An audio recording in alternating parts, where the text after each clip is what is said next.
ما تشيروا وكفر سلامتي نبتقلية دارنتي عرفين حكومة وكفر سلامتي قبل كإني دسوا أنا أساسا قبل الله كلا ورد قنطرة وكفر سلامتي wax alla wax ka jira oo xukuumadda oo halkan aan anigu arkayna ma jiro haddii aan si dhaqso ah dawladdu halkan ugu soo gurman dadku dalo ahaan ma waa tashanaya bay ila tahay gobolku isku tashanaya afartiisa beelood buu isku tashanaya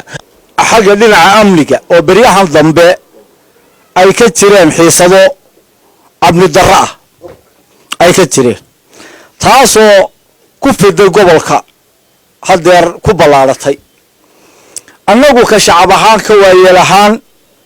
wixii laga qaban karayay ama itaalka iyagu ahaa waanu isku daynay laakiinse waxa dhaliil u soo jeedinayna ama hagrasho in xukuumaddu hadday bilays tahay iyo hadday military tahay ay hamrasho ku jirtaa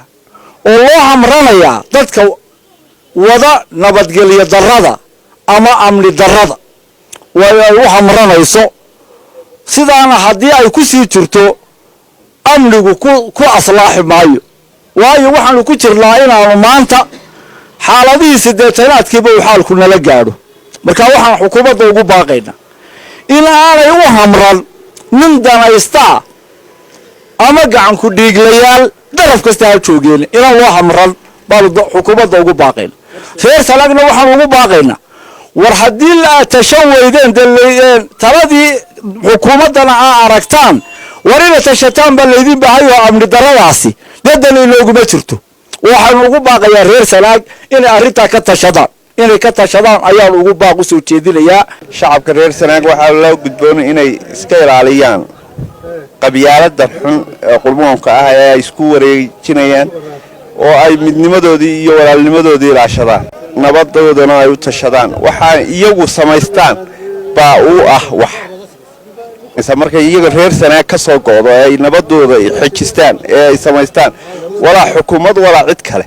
marka iyagu ay ka soo baxdo sidaynu horeba u heshiin jiray aynu waxaynu uga heshiino may